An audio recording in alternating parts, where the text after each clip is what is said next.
Okay, so thank you for coming. I actually initially planned to talk about this paper just published, but given what I learned about the confusions about how to do stretch, I will probably talk very little about it. It's published already, and it was basically motivated by our recent discovery about how to think about fracture of polymers. So I'm going to still reserve this title. Basically, there are two ways we can conduct this experiment. Continuous stretching. Long time ago, about 70 years ago, you take a piece of cross-linked rubber, you stretch, you find what's plotted is you can stretch more if you stretch faster. What happens to our melt? Well, we learned that when you stretch faster, you also stretch more until some strand localization takes place in your filament. Step strand. You not only can do continuous stretching, you can do step strand. This is the magic. In step strand, when you have cross-linking, hold it, it will break. If you stretch more, the break will take less time. Much later, we do the same for entangled melt step strand.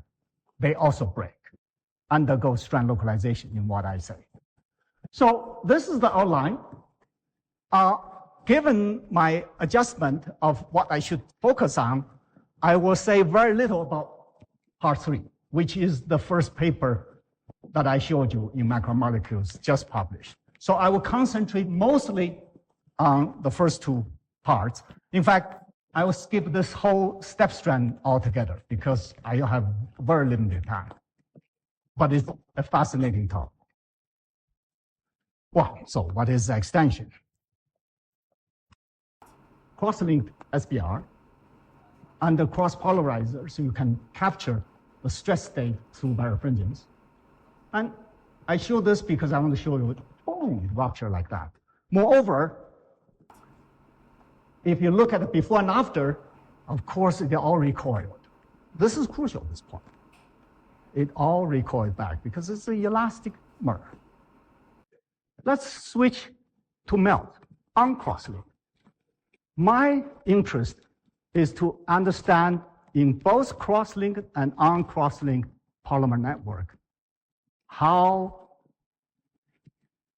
my stretching produce different behavior. In other words, do I still have flow when I have no cross-linking?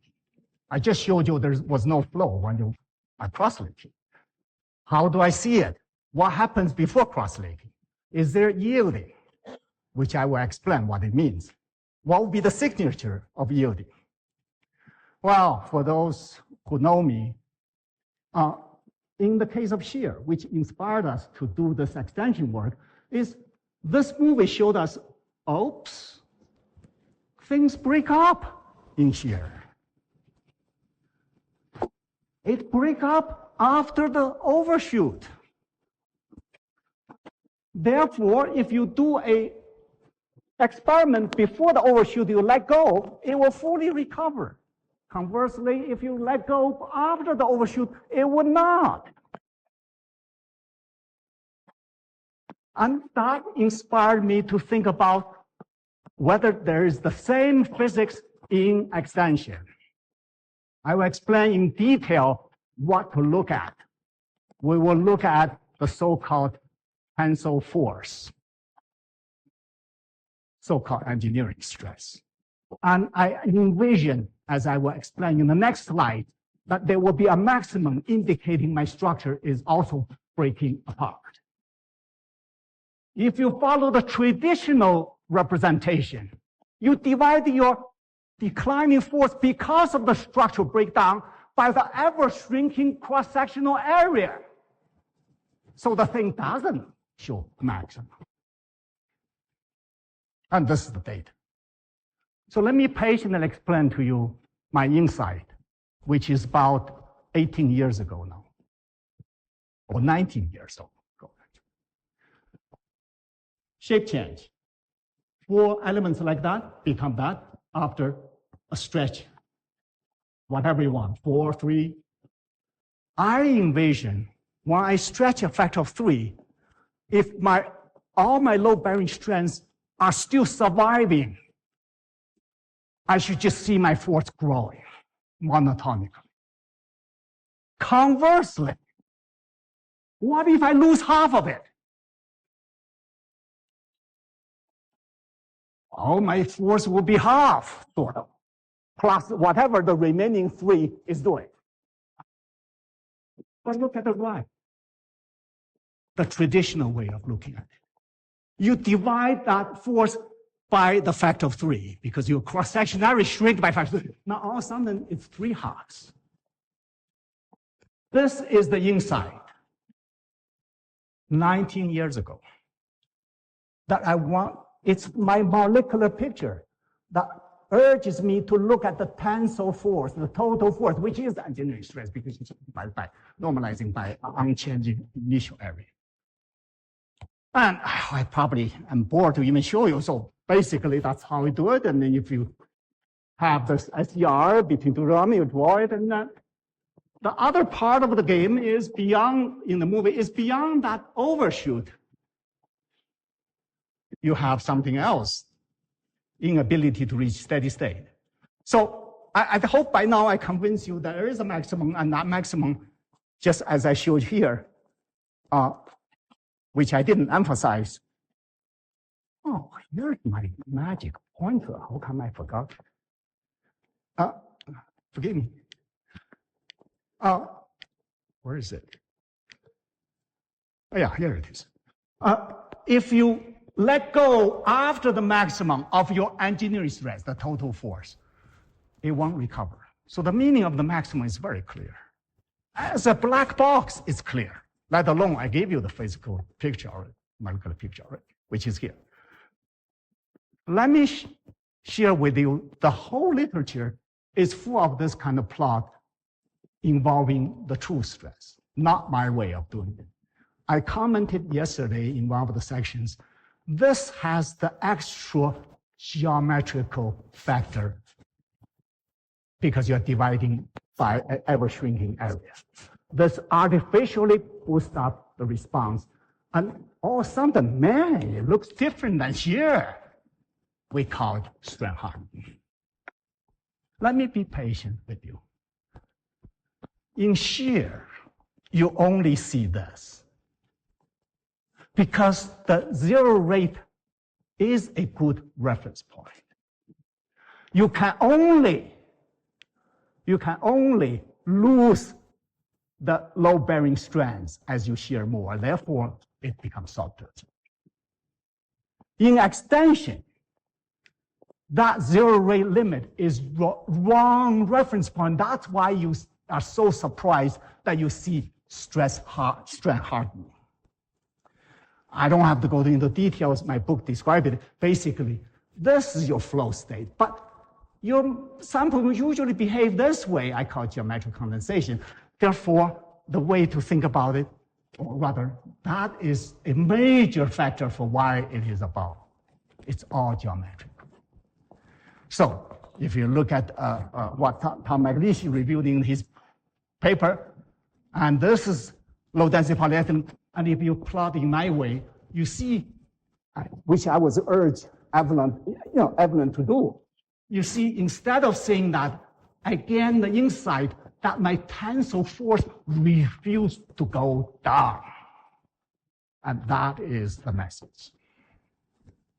So I don't need to advertise my book. It's detailed in section, in chapter 7. I have a whole chapter on strength hardening describing this geometrical factor. And then lastly, you cannot reach flow state, which is so in any case, you have shear like this, and that transition is yield.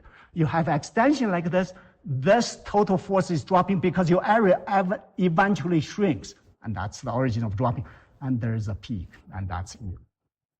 So I know I'm still a bit sketchy, but if you don't I'm sort of raising questions in this talk instead of solving everything which is solved or described in the book.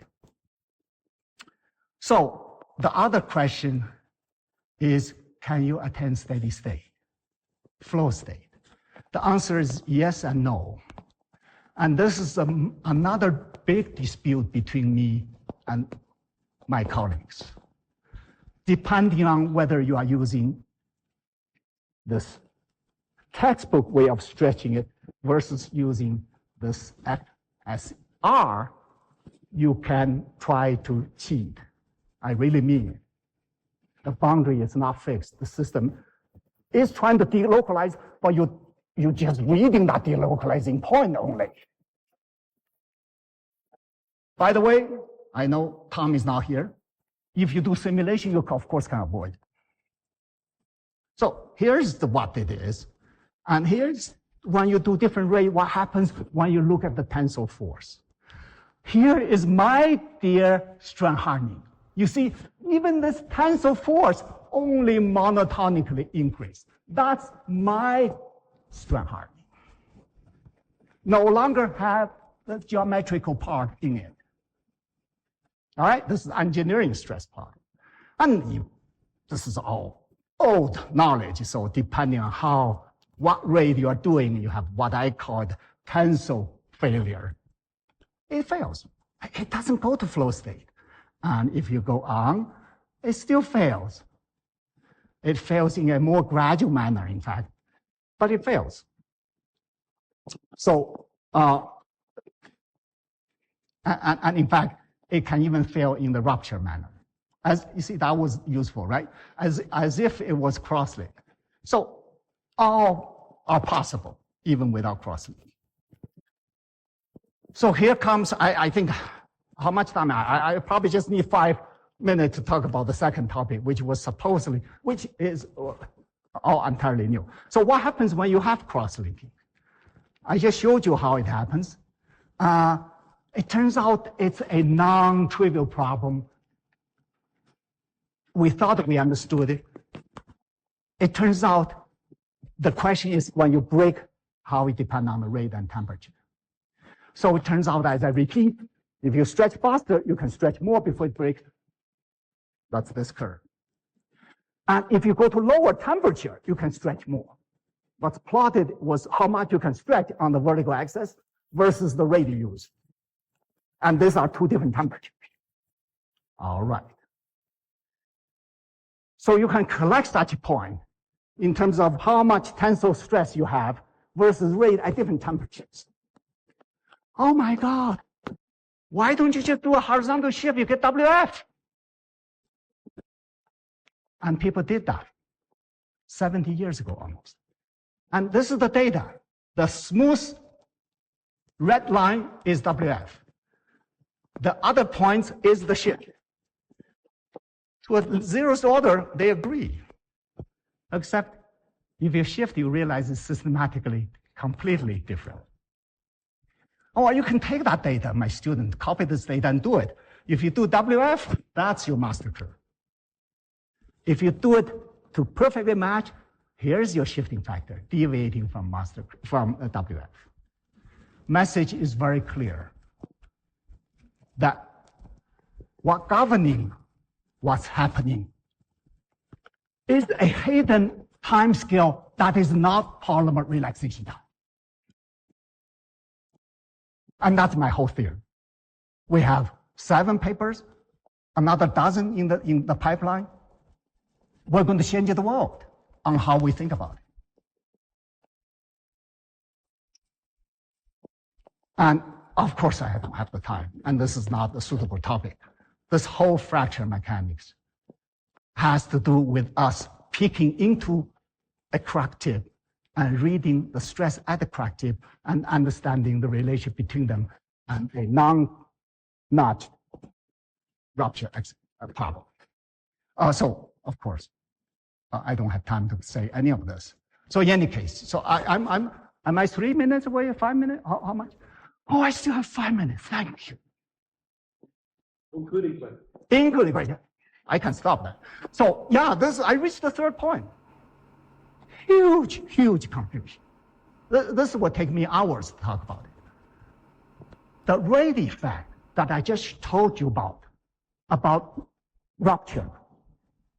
Why is rate effect? Why is higher rate, I have higher force? It was interpreted as if this was a fracture mechanical problem that my sample had flaw. And the higher force reached for higher rate was interpreted as having more energy dissipation. And it turns out that is not true. And the confusion occurs, this is the same movie, so let me skip. The confusion occurs when we, dear rheologists, we know what happened.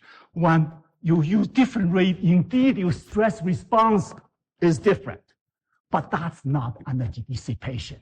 It turns out you can patiently do the birefringence in situ. You find this response is entirely elastic. So how can you have more elastic response? Well, the embedded entanglement due to uncrossability emerges.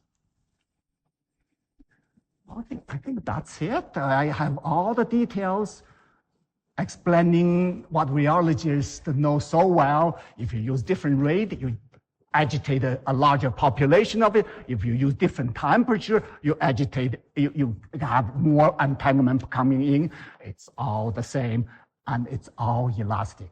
Lastly, there may be a little bit of plasticity if you really go to low enough glassy response, if you really go very deeply to cold temperatures. So that's it. I flashed through the last one. If it's too sketchy, just go to that first paper. And thank you for your attention.